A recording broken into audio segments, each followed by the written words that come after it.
Lorsqu'on vend le développement durable, qu'est-ce qu'on vend? Bon. Alors, ça s'adresse aux politiques. Et lorsque vous nous vendez du développement durable, qu'est-ce que vous nous vendez? Premier champ de débat. Deuxième champ de débat, l'homme, le citoyen, qu'est-ce qu'il reçoit comme information quand tu lui vends le développement durable? Qu'est-ce qu'il reçoit comme information? Alors, l'information, le développement durable, il faut continuer à se développer parce que ça crée de l'emploi. Bon, ça, c'est politique. C'est politique. Alors, il l'entend. Oui, parce que ça, c'est. Alors voilà l'exemple même du produit politique extrêmement appétant. Si vous vendez quelque chose qui crée de l'emploi, vous avez des voix, vous êtes élu. Si vous êtes élu, vous avez 1,70 € par deux. Et si vous avez 10 millions de voix, vous avez 17 millions pour payer votre staff de permanent. Voilà. Bon. Non, mais c'est ça. Je caricature, mais les partis politiques sont des PME, hein, comme les autres. De toute façon, on est dans une civilisation où tout est business. Et si vous voulez chercher la raison d'une activité, cherchez le profit. Vous avez une activité sans profit, ça n'existe pas. Voilà. Bon. Alors, donc, ça, c'est la composante politique. Très bien. Bon, il n'y a rien à dire à ça. Et d'ailleurs, ce n'est pas notre débat, ce n'est pas notre sujet. Et que nous dit, mais on va faire la croissance parce que ça crée de l'emploi, on n'a absolument rien à dire. Ce n'est pas notre rayon. Alors, ce qu'on peut dire, c'est, oui, d'accord, combien de temps? Combien de temps? Alors, bon, j'ai l'air de rabâcher parce que je ne sais pas si je vous le dis déjà souvent, mais bon, en fait, il y a un moment dans cette réflexion sur les croissances inéluctables et confronté à la zélation de la croissance durable, il y a un moment où il faut dire combien de temps. Alors, ne serait que déjà dans le terme développement durable, il y a une omission, c'est développement durable combien de temps? Alors, il faut mettre développement éternel. Alors, est-ce que c'est du CDI, du CDD? C'est du développement pour combien de temps? Bon. Alors, la composante politique, mais nous allons continuer à croître pour créer de l'emploi, d'accord, mais est-ce qu'on va pouvoir matériellement, physique. Alors, Jean Covici, il a ça de bien, c'est qu'il commence toutes ses conférences en disant bon, la croissance, c'est de la physique. Ne me parlez pas de choses, sinon je m'en vais. Bon, déjà, c'est clair. Bon, on parle physique, là. On parle pas emploi. On pourra parler emploi après, oui, mais on vous pose un problème qui n'est pas un problème d'emploi. On pose un problème qui est un problème physique. Hein. C'est-à-dire, comment je fais de la croissance si je n'ai pas les ingrédients de la croissance? Vous faites une recette de cuisine, vous faites une quiche lorraine. Bon, comment vous faites quiche lorraine si vous n'avez pas de lardon? Vous faites une quiche qui n'est pas lorraine, autre chose. Bon. Je suis végétarienne, alors là. Oui. Ah ben alors, une quiche végé. Comment vous faites une quiche aux épinards si vous n'avez pas d'épinards? Voilà.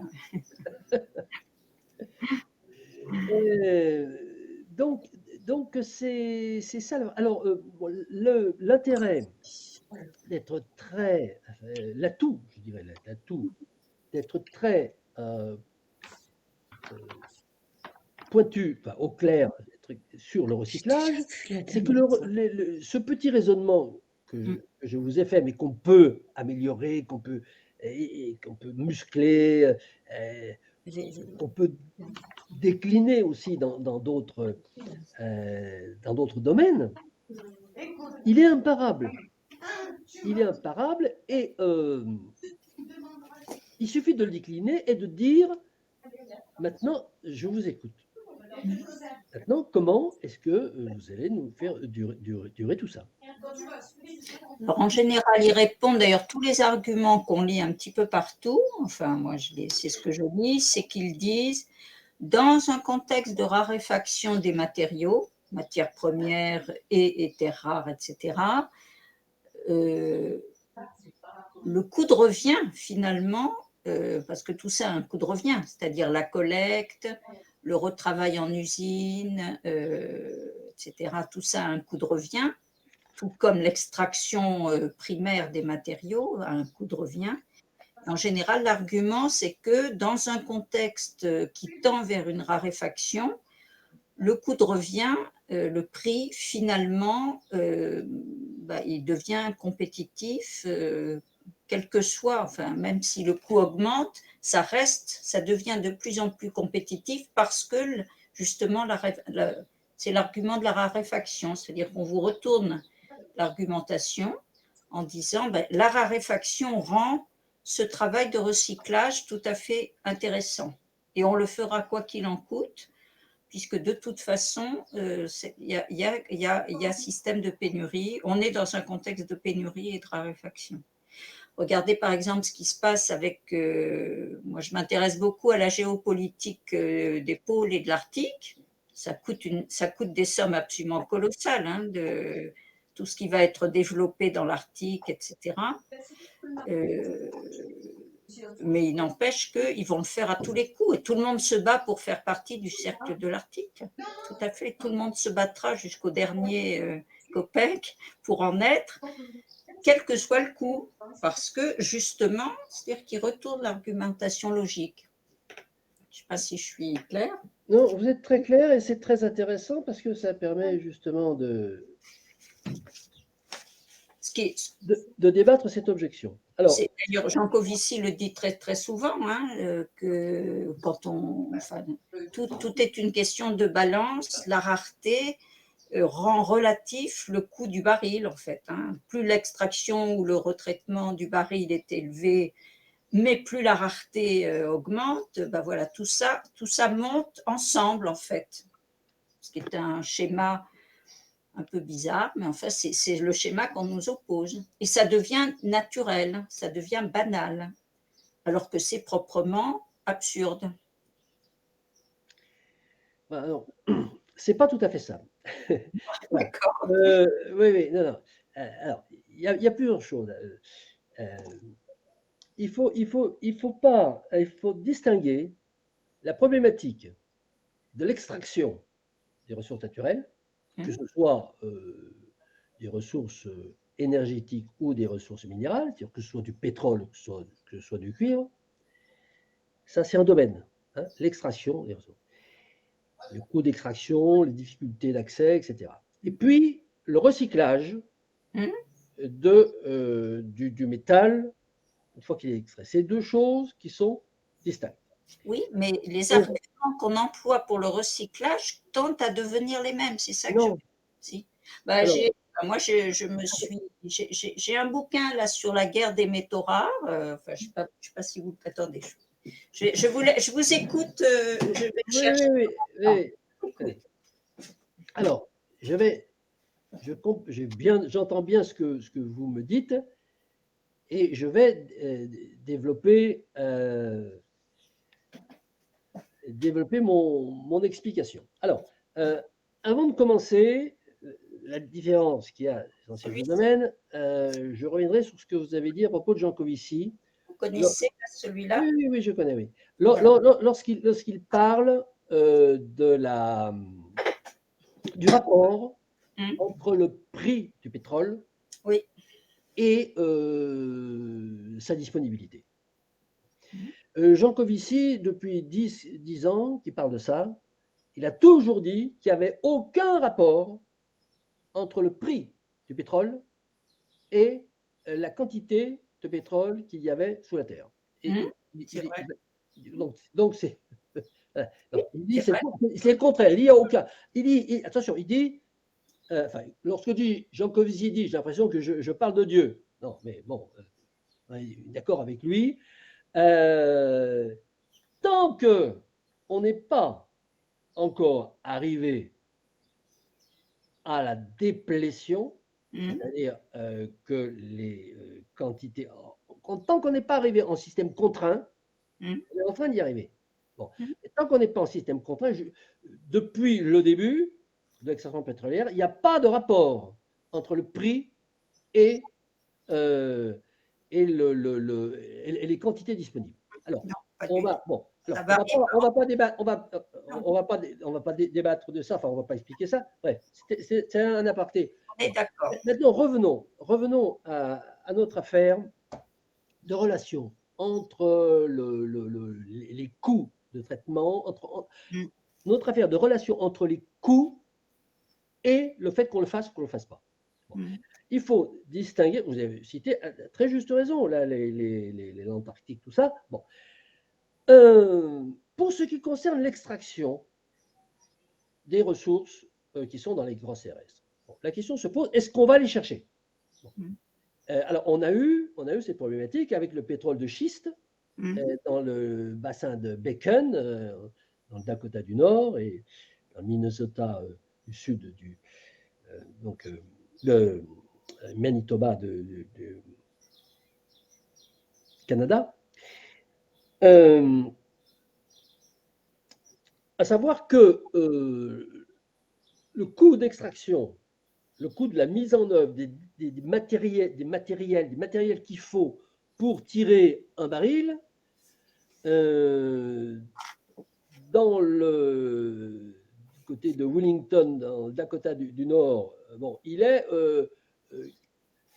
10 ou 20 fois plus élevé que pour tirer le même baril dans les champs faciles de Ghawar en Arabie Saoudite. Bon. Donc, pour que l'entrepreneur, parce que tout ça c'est une question d'argent, effectivement, pour que l'entrepreneur il aille investir et aussi pour faire fonctionner sa pompe à fracturation hydraulique, bon, il faut que le prix du baril soit à un certain niveau. S'il n'est pas à un certain niveau, il ne va pas le chercher. Bon, ça, c'est vrai. Mais ça ne change pas le problème de la quantité. Alors, je m'explique. Il y a cet effet de prix. Si le prix est élevé, bon, ça vaut le coup d'aller... bon. Mais il y a un élément qui est fondamental, déterminant, et qu'on ne cite pas, justement, parce que pour pouvoir sous-tendre ce raisonnement, c'est que pour extraire un baril de pétrole par fracturation hydraulique, il faut effectivement investir de l'argent, etc. Mais il faut surtout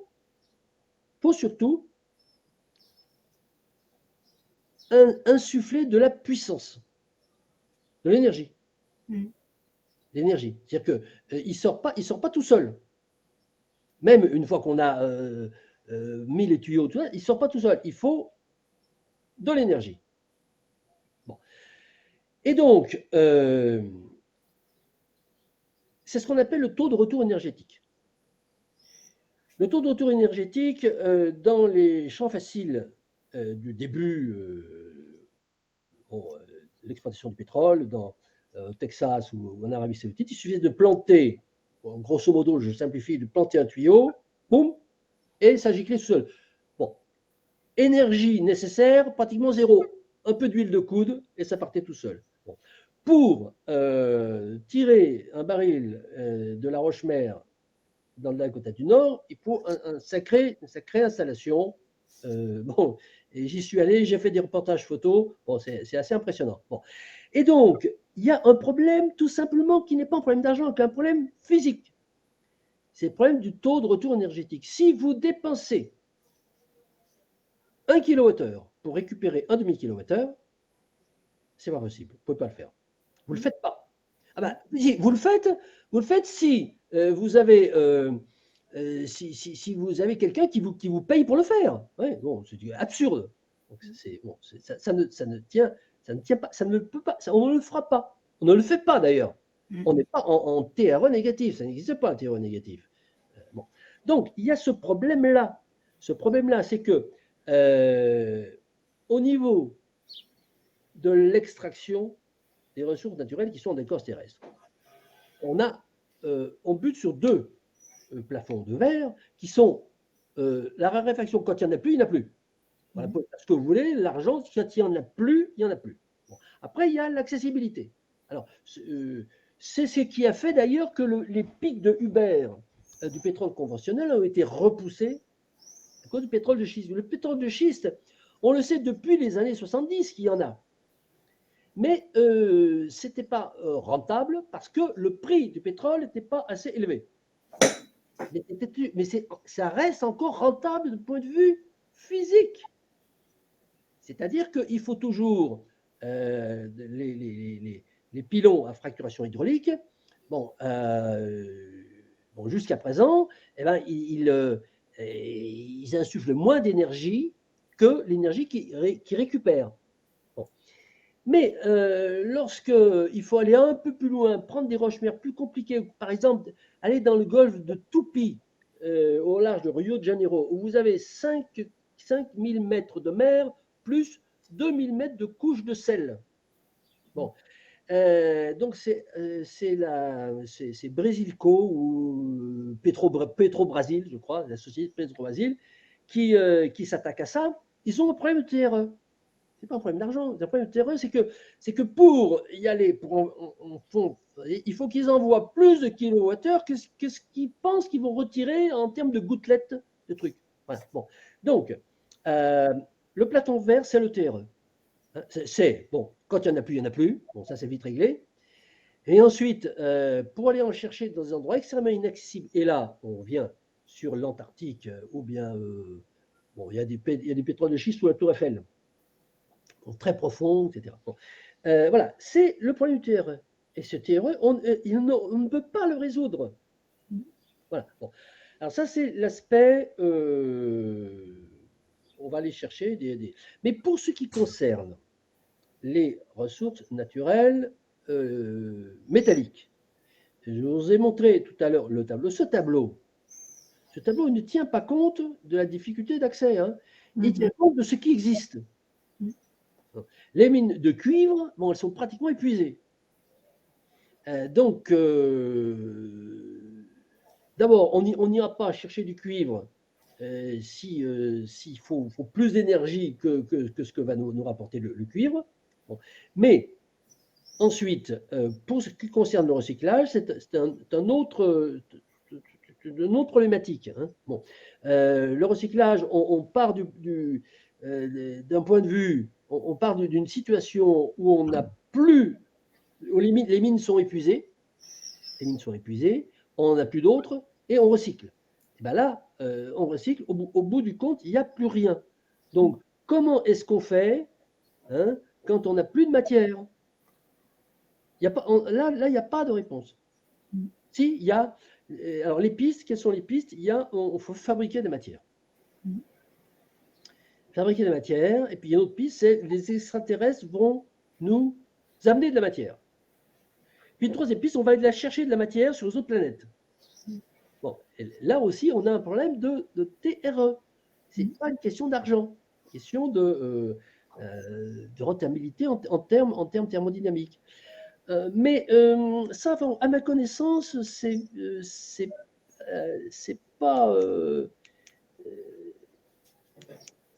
pas contesté, c'est tout simplement évacué. Moi, j'ai jamais entendu de débat sur la fin des matériaux, si ce n'est que le recyclage, mais il n'y a pas de débat non plus sur le recyclage. Alors, ça rejoint, si vous voulez, ce que je vous disais tout à l'heure, c'est que au niveau des ressources énergétiques, effectivement, on entend, nous allons aller voir le pétrole, on ira en chercher sous l'Antarctique. On va se débrouiller, on va aller, on sait faire, on saura faire, on trouvera bien un système pour aller en chercher des pétroles. Et puis, il y a la fusion nucléaire. Bon, on n'aura même plus besoin d'aller puisqu'on aura la fusion nucléaire. Par contre, avec les fusions nucléaires, on ne vous dit pas, fusion nucléaire, bon, ça fait de l'électricité. Bon, à cas d'arrache, on va sortir je ne sais pas combien de térawattheures. Bon, et avec ça, on va éclairer et chauffer Paris. Mais comment on transporte l'électricité? Avec des fils de cuivre. Mais si on n'a pas de cuivre, mais c'est un débat. Bon, ça a l'air incroyable, mais moi je suis preneur d'une recension, d'une citation où on parle de ça. la fin des métaux. Et surtout, on fait des alliages de plus en plus sophistiqués qui sont même inrecyclables, puisqu'on n'arrive plus à séparer les… Voilà. Voilà. Alors, ça, c'est extrêmement intéressant parce que j'ai pris mon soc de bêche. Alors, en plus, j'ai dit, on va négliger des variables qui alourdissent encore le bilan final. C'est-à-dire que ce qu'on va rechercher, ce qu'on va collecter pour le recycler, ça a déjà perdu de la matière. Bon. Mais il y a aussi que le soc de bêche, c'est fini. Maintenant, aller recycler un TGV, c'est impossible. Ce sont des alliages qui sont de plus en plus complexes, qui sont presque impossibles à recycler parce qu'on peut pas dissocier. Donc, ça s'ajoute encore alors là, c'est carrément l'impossibilité technique de recycler. C'est encore pire.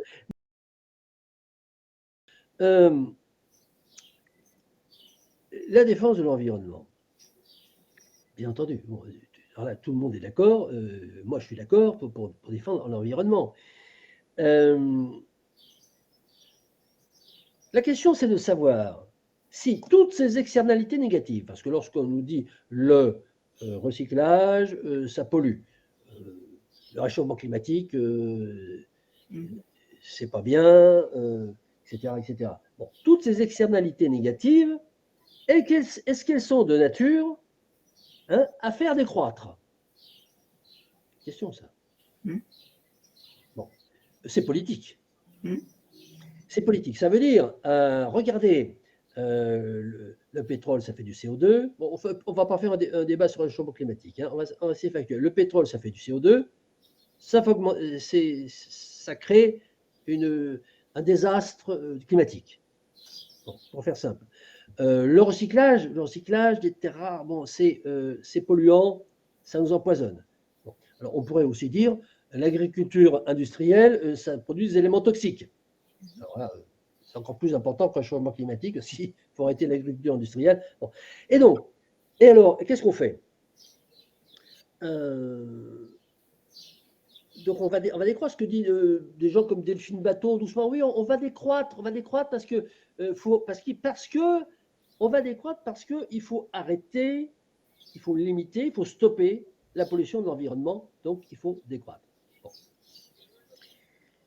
Mais ça ne se fera pas, c'est tout. C'est même pas la peine de discuter, ça ne fera pas. Les gens ne veulent pas décroître. Personne ne veut décroître. Personne ne veut décroître. Personne ne veut diminuer son mode de vie. Personne. Alors, on va avoir peut-être quelques groupuscules ici et là dans les pays de l'OCDE, dans le G20, les 6 milliards d'autres ne pas entendre. On avait l'autre jour Abdou. Abdou, j'allais vous parler d'Abdou, il a raison. Hein. Comment voulez-vous aller parler de diminuer la production Bien sûr. en Chine, en Inde ou en Afrique. Bien sûr. Bon, il faut sortir de notre entre-soi, entre nous, de bourgeois bien nourris. Donc personne, on vient de pénétrer tout ça au niveau de la planète, personne ne veut décroître. Donc il faut arrêter de dire on va aménager les. Alors, bon, si on peut éviter, non mais si on peut éviter, alors ils réfléchissent pour produire toujours plus en évitant que le CO2 monte, en évitant bon, ils y travaillent. C'est tout, mais décroître la production, c'est pas la peine d'y penser. Il n'y a qu'une chose qu'il faudra décroître, c'est qu'il n'y a plus d'énergie. Si on a moins d'énergie, moins de métaux, on produira moins. Et si on n'a plus d'énergie, plus de métaux, on produira plus. Voilà. Il n'y a que cette. Tout le reste, bon, ce sont des chimères au mieux, au pire, ce sont des business pour vendre ceci ou pour récolter des bois. Donc il y a un moment, il faut qu'on ait un discours de vérité. Le discours de vérité, c'est le discours des équations physiques. C'est vrai, c'est vrai, à ceci près que comment dire, moi c'est la valeur formidable que je trouve au livre de Georges Escorogen, La seule chose, c'est qu'il faut bien avoir une traduction politique de tout ça. Enfin, parce que quand on est en société, pour faire monde, c'est la politique qui va… Voilà. Donc, quelle peut être la… Voilà, comment traduire ça politiquement? Et puis, il y a l'autre argument qui est que, bon, il y a une question de temporalité aussi. Hein. Si on regarde le tableau que vous avez montré tout à l'heure, il ne va plus y avoir de charbon en 2100, je ne sais pas, il me semblait, enfin tout en haut, mais enfin bon, le platine. Voilà, voilà. Bon, moi, en 2150, je ne serai plus là. J'ai encore peut-être 10 ans à vivre à peu près, ou 15. Je ne sais pas, je n'ambitionne pas plus, vu que j'ai 70 passés. Donc, j'aimerais bien, voilà, j'aimerais bien qu'on discute aussi un peu de temporalité. Pas spécialement pour moi, mais c'est pour m'en aller en me disant, bon, qu'est-ce qui va se passer pour mes enfants et mes petits-enfants dans un terme de 30 ans, 40 ans, où je ne serai plus là. Mais bon, voilà, c'est un politique, quel discours politique ou à quel train politique s'arrimer pour faire sens et entraîner avec nous des gens. Pour moi, c'est très important. Et deuxièmement, de quelle temporalité on parle, parce qu'il est évident que tout ça va s'arrêter sur le plan physique, enfin les ressources physiques vont s'arrêter, oui, mais quand? C'est ça la question.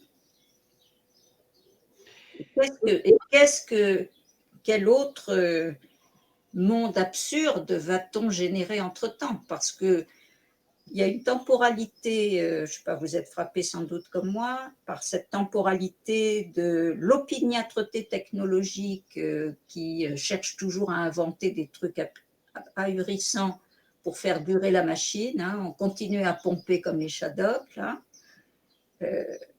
Et puis la lenteur des processus physiques de la Terre. Bon, voilà.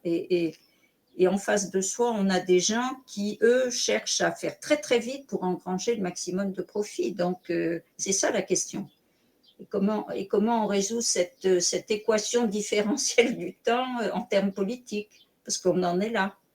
Là, le calendrier, il est à très court terme. Hein, ce que le président Macron va sortir de son chapeau, j'imagine, dans les tout prochains mois, ça ne va pas être coton, enfin, me semble-t-il. Parce que vous en pensez, mais enfin voilà, attends, c'est demain ça que ça va se passer. Qu'est-ce qu'on fait là maintenant? C'est ça la question aussi. Alors c'est la suite de notre voilà, dans les séances à venir.